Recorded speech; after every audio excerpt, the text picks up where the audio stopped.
Tonight, on WTOP-10 Nightly News, U.S. chip manufacturing company Micron announces a $10 million investment on education. And a SUNY Oswego student is organizing a walkout on campus on Friday. And more information about the grand opening of the Rich and Poor Cafe. WTOP-10 Nightly News starts now.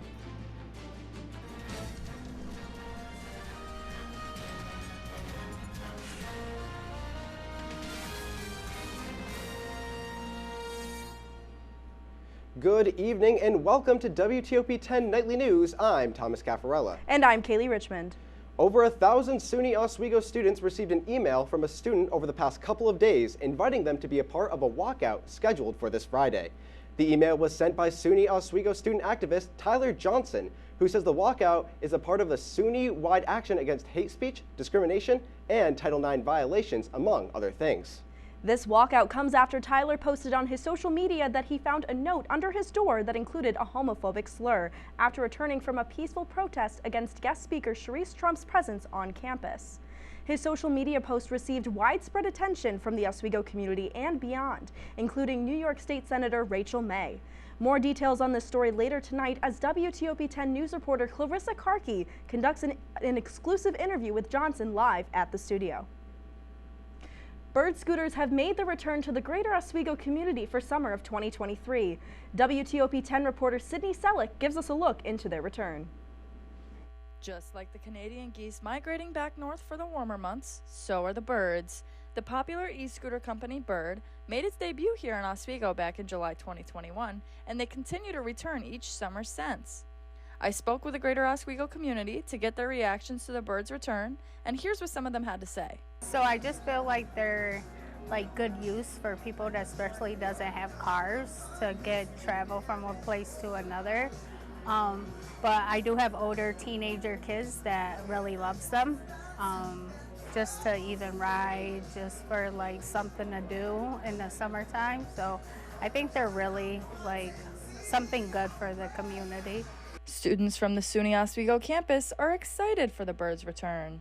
I'm really excited. I actually saw them back this weekend and I texted my friends. I was like, I saw the birds. Some students argue the birds are expensive. Yeah, I think they're a little expensive maybe. Others are longtime bird users and find them extremely convenient. So I've been using birds for 2 years. So yeah, I live off campus, so it's been a great experience using birds. They're a great way of transportation when you miss the bus. The city has identified Wright's Landing, Oswego City Hall, Lakeside Park, and even here at Brightback Park as just a few of the pickup locations. All scooters are GPS tracked, so stealing one isn't possible. Also, individuals riding recklessly and causing issues with the scooters can be banned from using the app to rent a scooter. Reporting for WTOP-10, I'm Sydney Selleck.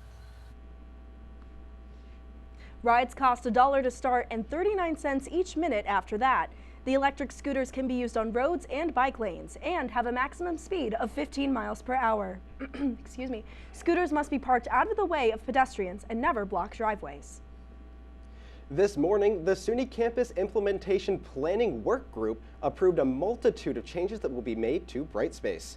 These changes include a save as draft setting in Brightspace discussions, the preview pane being disabled for course mail, allowing the email list to become visible, and a default message on emails generated from Brightspace. Any questions about these changes can be directed to CTS Help Desk for the Digital Learning Environment team to address. Tomorrow morning will mark the official reopening of the newly renamed Rich and Poor Cafe in Rich Hall. The cafe has been closed for the better part of the past year. This time around, the cafe will be completely run by students. All students running the cafe are part of a class where they have learned how to run a startup business.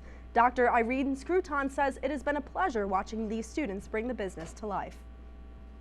Well, our initial goal in all of this was to transform the cafe, transform it into a viable operation and a welcoming space. But in reality, what's happened through this course is the students have been transformed.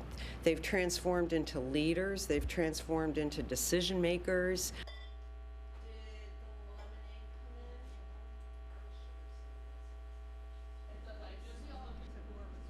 The cafe opens tomorrow morning at 8 a.m. with the grand opening ribbon cutting at 11:30. And we will have an exclusive interview with 2 of the students who worked to get the cafe up and running tomorrow morning at 9 a.m. on Rise and Shine Oswego. Graduate students, undergraduate students, and faculty will gather around the camera as the 2nd annual SUNY Graduate Research Conference will take place tomorrow. The online event is supposed to showcase the research done by graduates at state universities and give researchers the opportunity to present their information to far-reaching audiences. The event is expected to feature more research projects than last year's event. SUNY Oswego's theater department will produce Shakespeare's Romeo and Juliet for the first time in 30 years. Only this time, director Steve Mazzacone has adapted the play from a 3-hour running time to 90 minutes. Mazzacone says the adaptation will be using Shakespearean language, but will still, quote, feels really fresh and really relevant and understandable. Performances will take place at 7:30 p.m. on April 19th, 20th, 22nd, and 23rd, plus a 2 p.m. Sunday matinee on April 23rd.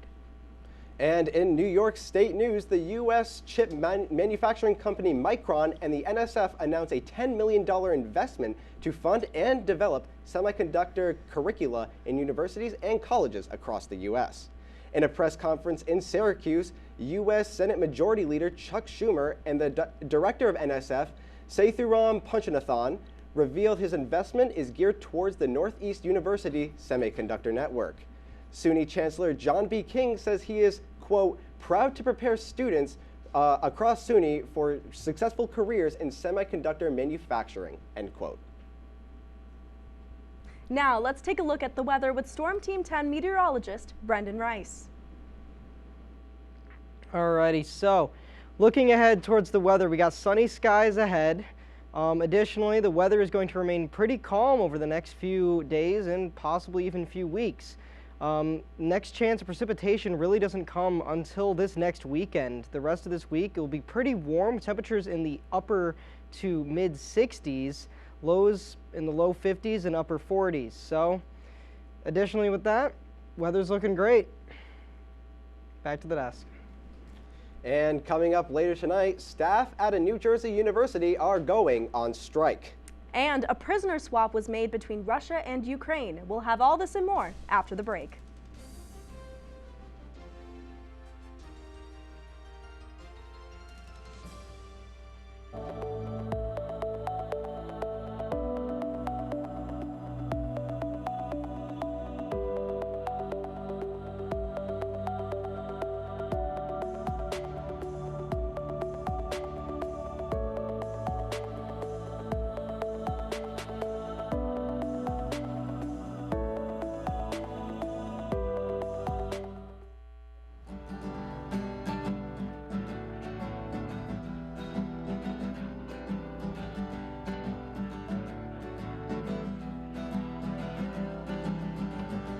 We're here for you, we're here for you. This is your channel 2.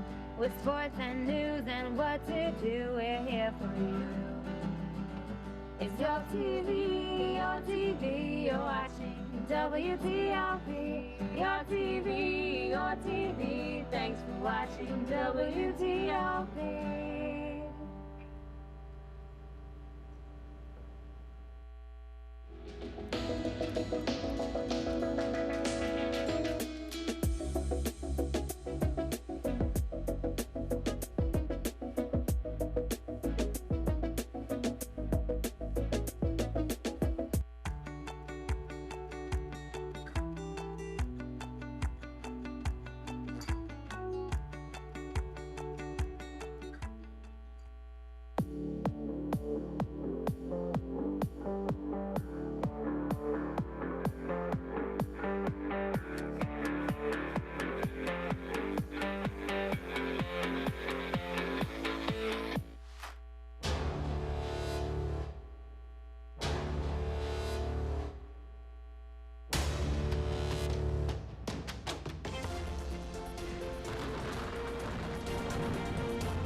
Welcome back to WTOP. I'm your Storm Team 10 meteorologist, Brendan Rice.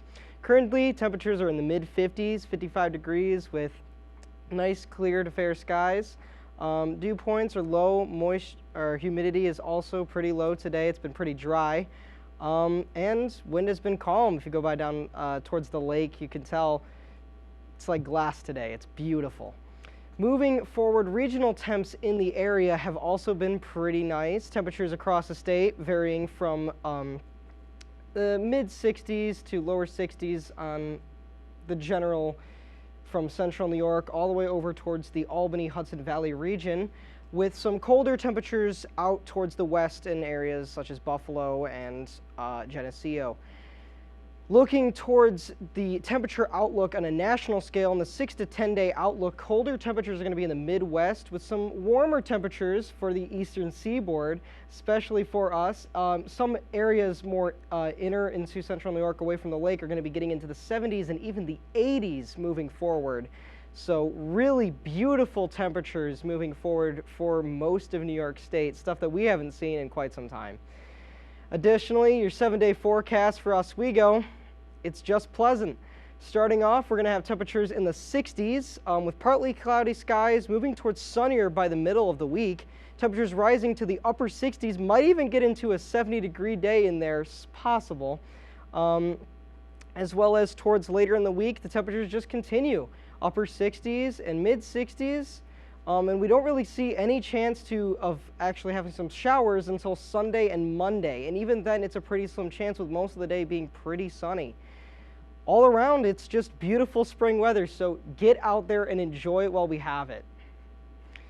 That said, back to the desk. Thank you very much. Around 9,000 faculty members from Rutgers University in New Jersey began a strike on campus this morning. This marks the first strike of its kind in the school's history in 250 years. The picketing is happening at Rutgers' 3 main campuses after a year of failed contract negotiations for higher pay, better job security, and guaranteed funding for graduate students. Classes are expected to continue during the strike. And 4 days after being removed from the Tennessee House of Representatives, Representative Justin Jones has been restored to office.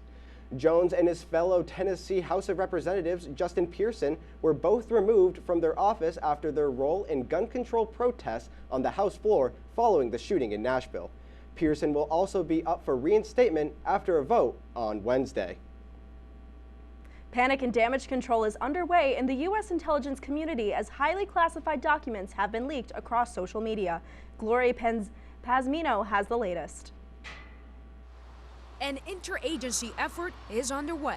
This level of breach is significant. To determine the authenticity and impact of dozens of leaked Pentagon documents that were posted online in recent weeks. If there's 50 classified documents, there's 50 separate stories that are going to impact on the ground in Ukraine right now. The information contained in the documents reveals the depths of U.S. spying on allies and foes alike. Number one, the most important thing we have are our sources, and number two are our allies. And when those are both put in jeopardy, that makes us less secure and it makes our enemies more emboldened. Some of the documents, which officials say are authentic, expose the extent of U.S. eavesdropping on allies, including South Korea, Israel, and Ukraine. Others seem to divulge key weaknesses in Ukrainian weaponry and military readiness, while some show the degree to which the U.S. has penetrated the Russian Ministry of Defense. Its goal is to weaken our resolve, weaken our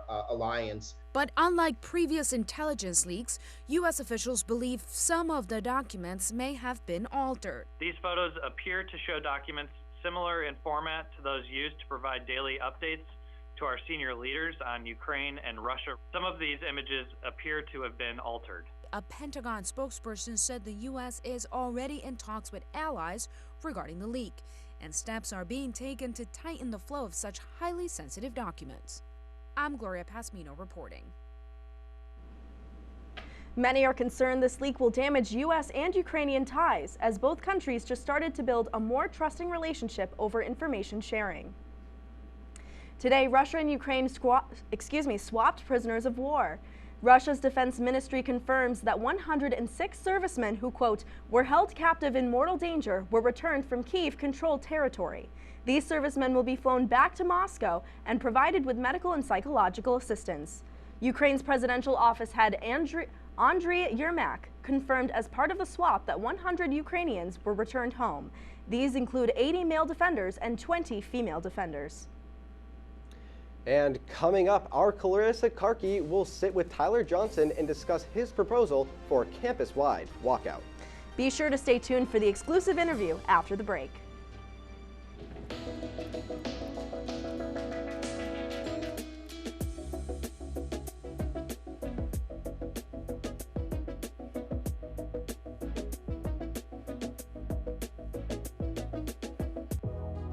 Welcome back to Major Discussions.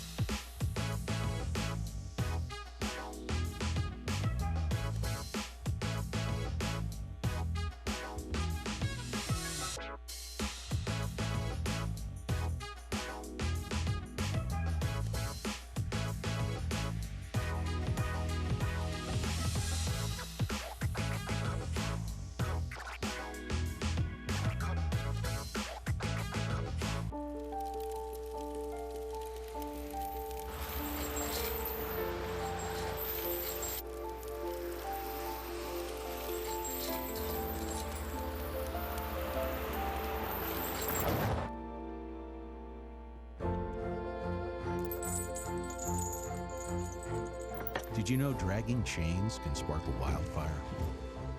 Only you can prevent wildfires. When I was in foster care, I never knew when I would have to move, so I always had my suitcase ready to go. Then one day, I was adopted. My new parents opened their hearts and home to me. My parents cook my favorite breakfast for me every morning. My parents take me on trips I never thought I would go on. They gave me a home and an even better reason to use that suitcase. My parents aren't perfect, but they're perfect for me.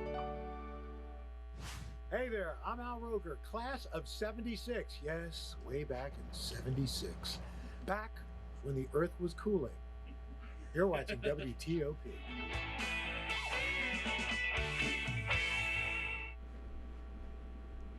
Welcome back to WTOP-10 Nightly News. We have an exclusive interview with student activist Tyler Johnson, who is organizing a walkout on a campus-wide walkout this Friday. We have WTOP-10 reporter Clarissa Karki with Tyler Johnson. Tyler Johnson, welcome to the program. Thank you for having me.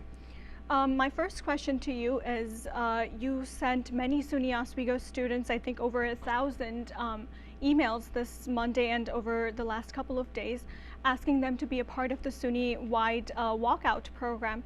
What is the walkout program all about, and can you tell me why you had to resort to that? Yeah, I think a common misconception that a lot of people are not understanding about the walkout is that it's not just SUNY Oswego, and it's not about what's just happening to me on this campus, but what's happening to students across campuses all across the state, and what students are going through on this campus as well. So basically, we're just going to, at 2 p.m., we're going to gather at the campus center, walk from here inside the campus center to the exit where Shinneman Center is, take a right outside, go down past the bus loop until we enter into the quad. There, the people that participated in the walkout will hear from student activists that are part of organizing this, this action on this campus specifically about their concerns and about what we want to see changed on this campus specifically. And what prompted this? Why did you have to resort to walking out? I wasn't really getting any response from University Police about my situation, wasn't really getting any response from campus administration. I had one meeting with the Vice President for Student Affairs. It was kind of pointless in a way. It was really just basic statements about like how they care about my safety and are protecting me and other SUNY Oswego students. And then like kind of like a blanket statement email was sent out this morning. I'm going to stop you right there. Can you elaborate more on what your story, what your experience is? And I know you've posted on your Instagram and on a lot of social media about the hate speech that was directed towards you. Can you go more into it and tell me what happened to you? Yeah, so I mean, over the past few weeks, months even, I've been getting a lot of anonymous hate on Yik Yak. Most of it just about a basic, like, elected position that I hold on campus as West Campus Community Council President. A lot of it just being about, I don't do enough in my position and that there should be a different president. I really kind of overlooked all of that, but once the comments kind of turned into threats about jumping me, and then once someone leaked my room number and slipped notes under my door, one telling me to watch out and one telling me a homophobic slur, that's when I knew that I kind of needed to take it to a higher level and report it to UP and share my story. And I know that you've reported the threats to UP, as you just said. Do you think SUNY Oswego has taken your threats seriously? I would say to a certain extent, yes, but overall, probably no. The chief of the University Police Department has been very responsive to my phone calls or text messages or emails. But other than that, the only thing I've gotten is we're working on your investigation and doing whatever we can do. And I know you've talked about this incident being so mentally weighing on you that you're considering transferring campuses. How seriously are you thinking about transferring schools? I'm fully committed to a different college. I was transferring before this experience just because I've never really felt welcome at SUNY Oswego, and the programs just aren't what I need to be successful in the things that I want to do, so I'm going somewhere else that can provide me better programs and better educational opportunities and internship opportunities and leadership opportunities. Once this happened, I was already planning to leave. I was already transferring and already knew where I was going to go. But incidents like this kind of really validate my decision. Tyler Johnson, thank you for talking to me. Thanks for having me.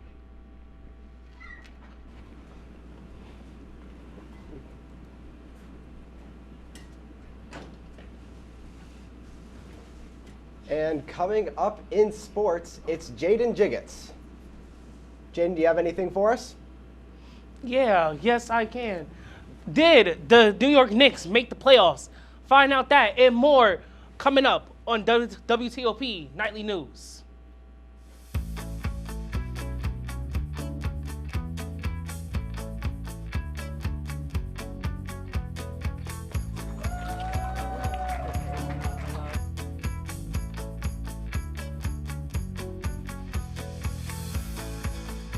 Jill told me it was Kitty from Glee. Yeah, what is it? It's Al Roker.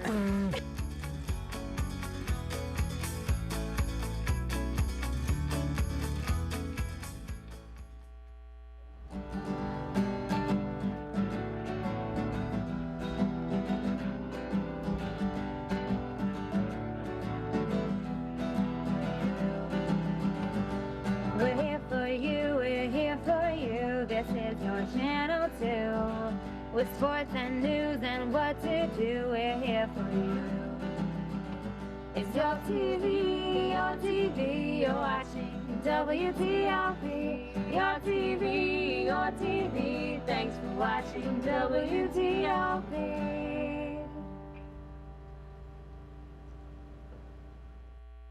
What's going on? Yeah, we go on at like 11:30. It's like No.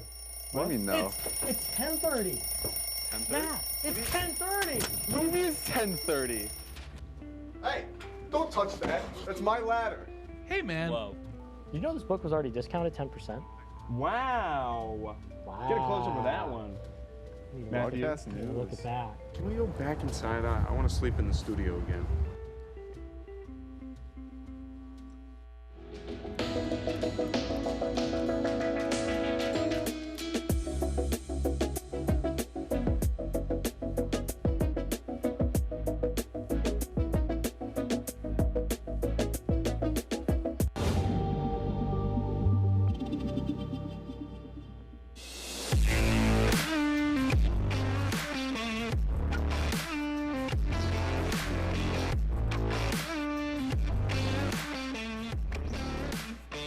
Welcome back to WTOP 10 Nightly News. I am your sports anchor, Jaden Jiggetts. Congratulations to Oswego freshman Tyler Ruzzini of the Oswego State wrestling team for being one of the winners of the National Wrestling Coaches Association Scholar All-Americans. The NWCA Scholar All-American Awards are awarded to student athletes that prove success on the mat and in the classroom. Ruzzini achieved this award with maintaining a 3.26 GPA as an adolescent education major and compiled a 29-12 record in the 2022-2023 wrestling season. Moving from the mat to the diamond, the Oswego State baseball team won their doubleheader matchup against New Paltz over the weekend, winning 12-0 in Game 1 and 16-11 in Game 2. One game was more competitive than the other, but the big highlight of the two games was the impact Owen Parliament made for the Lakers. Parliament finished both games with 2 home runs, 9 RBIs, and 3 scoring runs. The Oswego baseball team will now stay on the road and play the University of Rochester on Wednesday at 5 p.m. The Oswego softball team earned their first SUNYAC win in Game 1 of their doubleheader matchup against the SUNY Potsdam Bears. The final score of Game 1 being 3-2. Oswego pitcher Fiona Higgins showed up in Game 1, recording 13 strikeouts on the mound. Fiona Higgins and teammate Madison Finney also both put up 1 run and 1 RBI to lead their team to the win. Even though the Lakers took a close loss in Game 2 to Potsdam by falling 4-3, they will have to set their sights on another doubleheader against Casanova College on Tuesday. Moving into basketball, the New York Knicks are back in the NBA postseason. The Knicks finished the season with a record of 47-35 and finished 5th in the conference, allowing them to clinch a playoff berth. Compared to the Knicks last year, this is a complete turnaround. As last season, the Knicks finished 11th in the conference. This season, we have seen the emergence of a young and hungry team that knows how to play well together. The Knicks will now need to look towards this Saturday as they will face Donovan Mitchell and the Cleveland Cavaliers in the first round of the playoffs. As now we get to Yankees versus Orioles.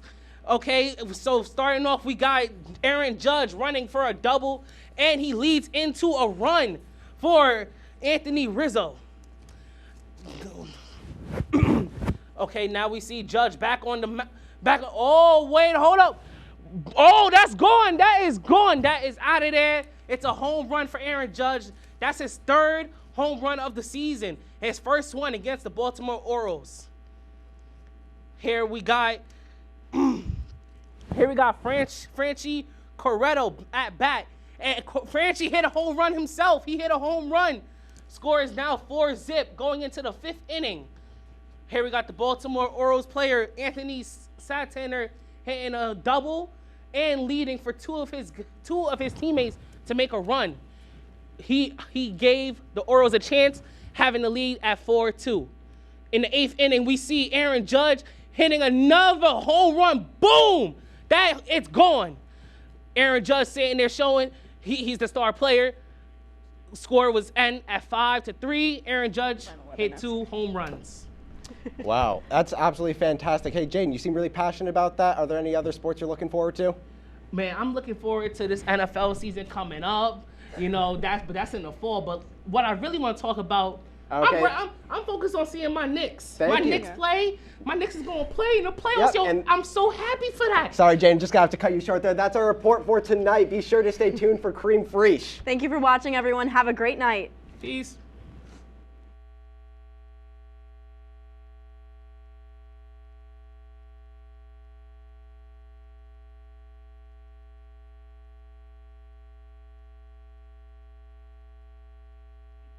You're watching WTOP.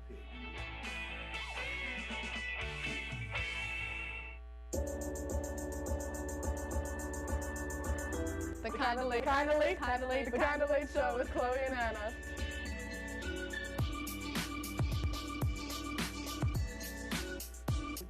Like licorice, Twizzlers, absolutely nasty. The thought of turkey is just nauseating. I think you're wrong, is what I think. You think I'm wrong a lot of time. I do think you're wrong a lot.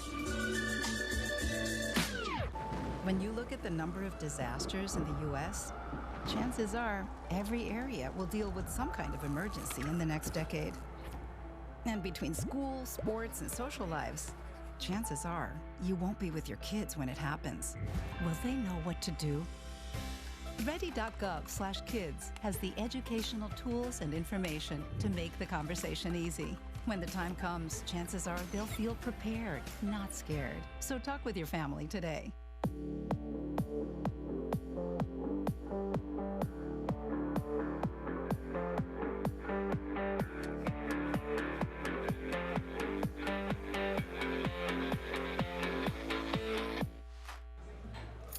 keys down, Kevin. But I'm gonna drive home. There are several warning signs present that you shouldn't be driving. I guess I have really been looking for love in this dating app. Yep, I'm definitely gonna call a ride home.